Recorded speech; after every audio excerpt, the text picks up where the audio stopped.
Hello students, welcome or welcome back to my channel. I am Shruti Awasthi and I welcome you in my new series that is explanation series, जिसमें हम explain करते हैं एक एक topic को कुछ ही मिनटों में ताकि आपके एग्जाम के लिए अच्छे से क्लियर हो जाए।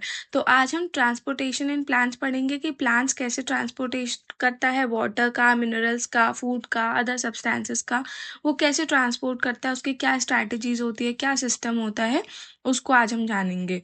तो अगर आप मेरे चैनल पर नए हैं और मेरी वीडियो को पहली बार देख रहे हैं तो आप मेरे चैनल को सब्सक्राइब कर सकते हैं। ठीक है, तो अब आगे बढ़ते हैं कि ट्रांसपोर्टेशन इन प्लांट्स कैसे होता है। जो ट्रीज हैं, ट्रीज ट्रांसपोर्ट करते हैं हमारा न्यूट्रिएंट्स, वाटर, सबको सर्वाइवल के लिए ज़रूरत होती है।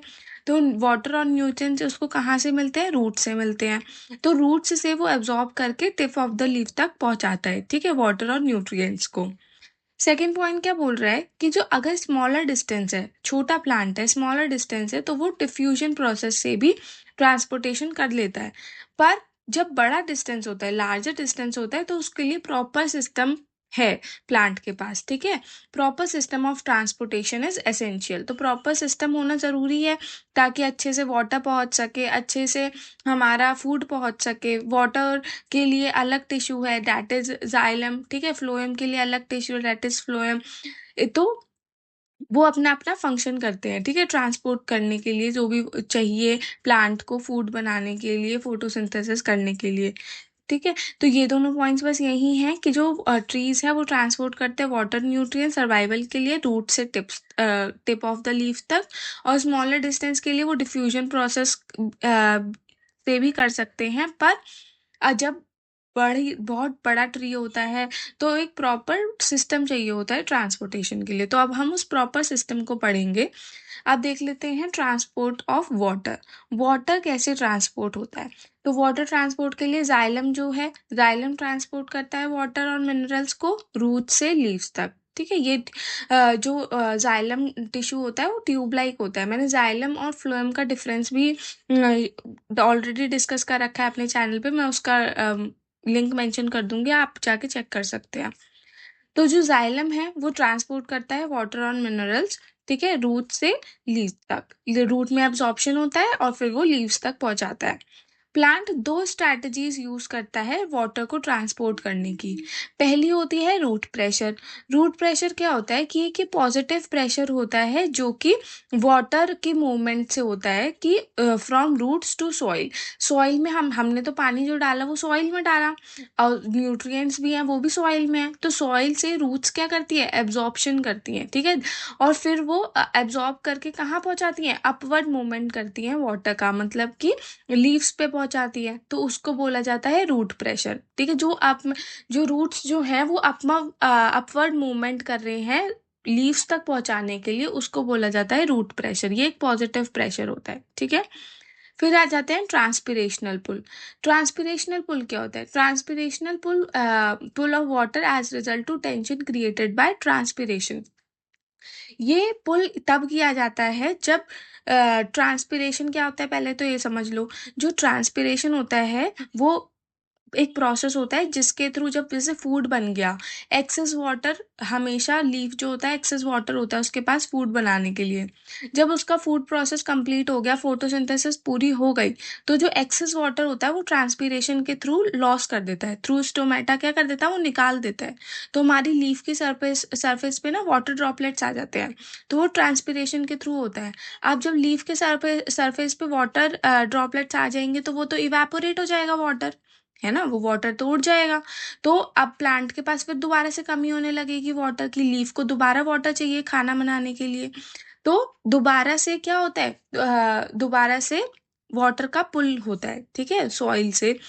तो ये किसकी वजह से होता है? जो ट्रांसपिरेशन की टेंशन की वजह से। अगर ट्रांसपिरेशन हुआ उसकी वजह से वाटर की कमी हो गई, जिससे कि क्या हुआ कि जो हमारे रूट्स को दोबारा से एब्जॉर्प्शन करके वाटर पहुंचाना पड़ा रूट लीव्स के पास, which results in more water being drawn from leaves. जिससे कि क्या होता है कि ज़्यादा से ज़्यादा वाटर जो है रूट्स द्वारा एब्जॉर्ब किया जाता है और लीव्स में पहुँचाया जाता है, ठीक है? क्योंकि जैसे लीफ में पहुँचा, जितना उसे यूज़ करना था उसने यूज़ कर लिया, बाकी एक्सेस वाटर उसने ट्रांसपिरेशन के थ्रू इवेपोरेट कर दिया।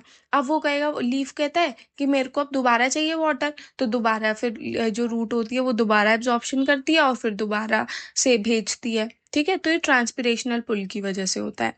अब आ जाते हैं लास्ट पॉइंट पे, that is the movement of substances unidirectional. तो जो मूवमेंट ऑफ सब्सटेंस होता है वो हमेशा यूनिडायरेक्शनल होता है, दैट इज ओनली अपवर्ड होता है। अब देखो, रूट में जब हमने पानी डाला तो रूट में पानी डाला, सॉइल में पानी डाला तो रूट जो है कहाँ भेजेगी, पानी एब्जॉर्ब करके ऊपर ही भेजेगी, सॉइल में थोड़ी भेजेगी और नीचे रूट्स में थोड़ी भेजेगी। तो वो क्या करती है, वो सिर्फ अपवर्ड डायरेक्शन में काम करती है। तो इसीलिए जो मूवमेंट होती है वाटर की वो सिर्फ यूनी डायरेक्शनल होती है, that is upward. Upward direction में ही सिर्फ वो भेजता है, ठीक है? अब नेक्स्ट देख लेते हैं, that is transport of food and other substances, कि फूड का ट्रांसपोर्ट और अदर सब्सटेंसेस का ट्रांसपोर्ट कैसे होता है।